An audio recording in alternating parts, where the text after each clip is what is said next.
اور دوسرا ڈرامہ تھا دھواں، اس میں وہ بڑا اچھا، اس میں میرا کیریکٹر تھا ایک اپاہج بھائی کا قوی کے، خاصا لمبا کیریکٹر تھا، لیکن جس طرح میں نے آپ کو پہلے بھی بتایا تھا کہ میرا ٹیمپرمنٹ تھا نہیں. تو ڈراموں میں بڑا ٹائم لگتا ہے، لوگ تو دیکھتے ہیں نا 50 منٹ میں ڈرامہ ہو گیا وہ ختم، اس 50 منٹ کے لیے بعض اوقات 2 دن شوٹنگ ہوتی ہے. اچھا میں وہ سیما فطرت آدمی ہوں، میں ایک جگہ ٹکے بیٹھ نہیں سکتا. دوسری میری ایک پرابلم ہمیشہ رہی کہ رات کو اگر کام ہے، آپ مسلسل آپ مصروف ہیں، تو پھر تو آپ مجھے جگا لیں 2 رات میں، ادروائز میں رات کو نہیں جاگ سکتا 11-12 بجے کے بعد. اچھا وہ یہ ہوا کہ وہ جب ڈرامہ ختم ہوا دھواں، بڑے لوگوں نے تعریف کی، یار اچھا کیا.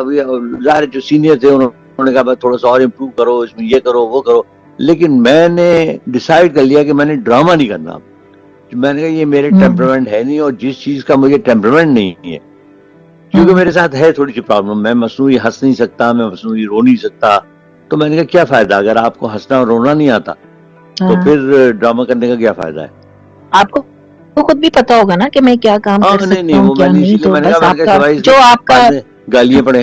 ہاں بالکل، ہر ایک کو اپنا مزاج کا پتا ہوتا ہے، تو پھر اسی حساب سے وہ کرتا ہے پروگرام. اور واقعی ڈرامے میں ٹائم اچھا خاصا لگتا ہے، ڈرامہ کرنا آسان نہیں. ہم لوگ تو بول دیتے ہیں پیشنس کی بہت ضرورت ہے.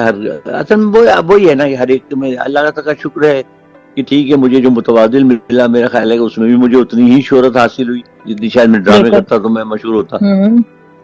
بالکل ایسے ہی وہ اللہ تعالیٰ نے بہت زیادہ ملی ہے، وہ راستہ متعین کیا ہوا جو آپ کی نیچر کے مطابق تھا، جو فطرت جو میری تھی آپ کی، وہ اللہ کو ہی پتا ہوتا ہے. میں اصل میں فطرتاً سوبر آدمی ہوں، مجھ سے وہ کامیڈی اور یہ وہ ہوتا نہیں، ٹھیک ہے نا. بالکل جملے میں کس لیتا ہوں، وہ بھی ان لوگوں پہ جو میرے ساتھ کوئی زیادتی کریں، میری چاول کی دیگ لے کے بھاگ جائے. اے اللہ یہ سننے والے کہہ رہے ہوں گے کہ کیا یہ کیسی عورت ہے یہ کہ جو دیگ لے کے بھاگ گئی ہے میٹھے چاولوں کی. ہاں اب آئندہ کم از کم آپ نہیں کریں گی یہ کام. ہاں اب نہیں کروں گی، بس آپ کان بھاگنا نہیں ہے، دیکھ بھائی کان اکیلے دیکھ وہیں چھوڑ کے، دیکھ وہیں چھوڑ کے بس بھاگنا ہے مجھے. وہ بھاگ جائیں، کوئی غرض نہیں ہے. ہاں دیکھ ساتھ لے کے نہیں جانی، دیکھ چھوڑ جاؤں میں. ہاں بس صحیح ہے. اچھا حسن بھائی، پھر ایک لاسٹ میں یہ پڑھ دیتی ہوں. ہاں بالکل میسج. جی جی.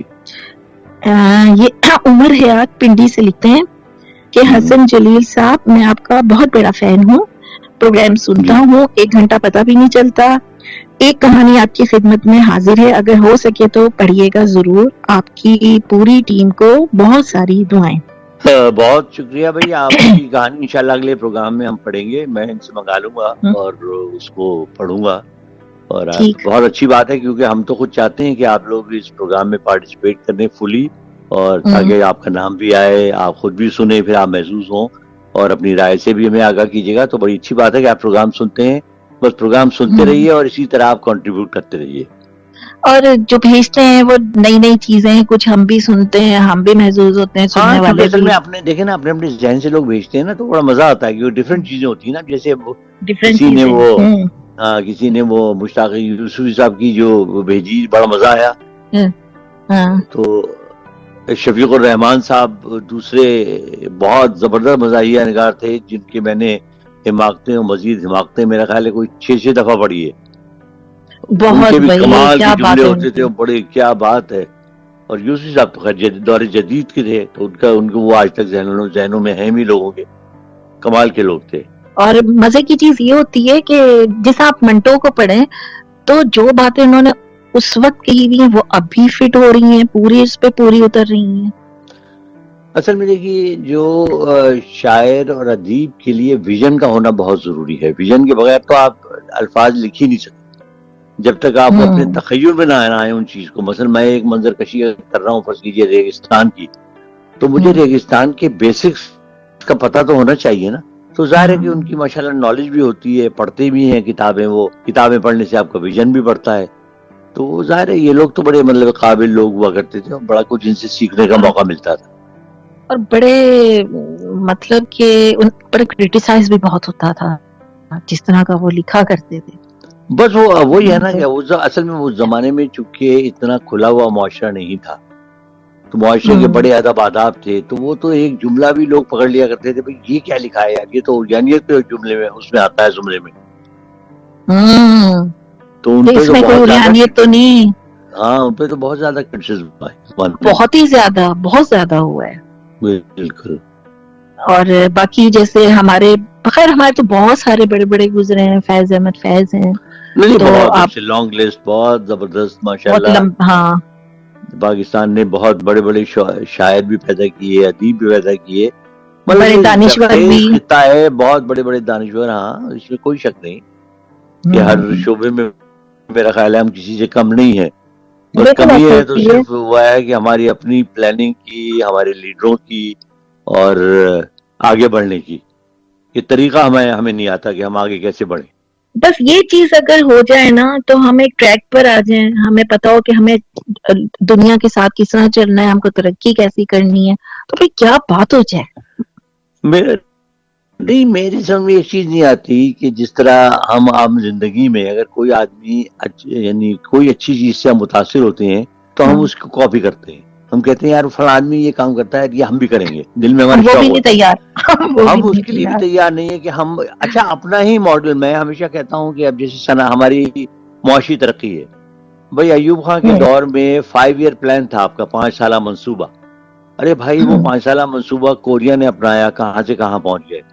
ملائیشیا نے اپنایا, کہاں سے کہاں پہنچ گئے. سنگاپور نے اس سے فائدہ اٹھایا, یو اے ای نے اس سے فائدہ اٹھایا. یار آپ ان تمام, آپ وہ خود ہی پڑھ کے دیکھ لو بھائی کہ اس میں کیا تھا, اس پہ عمل کرو. اگر وہ اس زمانے میں ہم ترقی کر سکتے تھے کہ 60 کی دہائی میں پاکستان کا شمار دنیا کی ترقی یافتہ ترین ملکوں میں ہوتا تھا, اور لوگ یہ کہتے تھے کہ جی یہ تو ایشین ٹائیگر بن جائیں گے کچھ دن کے بعد, آج اسی رفتار سے چلتے رہتے ہم کہاں سے کہاں ہوتے. ایشین بلا بن گئے. بہرحال یہ چیز سوچنے کی ضرورت ہے بھائی, اور اس پہ عمل کریں. معاشی ڈالنے آج آپ کو ٹائم تو نہیں بھلا دیا, ٹائم دیکھ لینا کیا ہو گیا. نہیں, ٹائم ہو گیا پورا, جی ٹائم بالکل پورا ہو گیا ہے, تو ہم اب رخصت ہوتے ہیں اپنے نیکسٹ پروگرام کے لیے, اور مجھے امید ہے کہ ہمارے سننے والوں کو بڑا مزہ آیا ہوگا, ہمیں تو بڑا مزہ آتا ہے پروگرام کرتے ہوئے. ہاں نہیں, اور آج بڑا اچھا لگا کہ لوگوں نے کچھ چیزیں کنٹریبیوٹ بھی کی, بس یہ کرتے رہیے آپ, تو اللہ آپ کا بھلا کرے گا.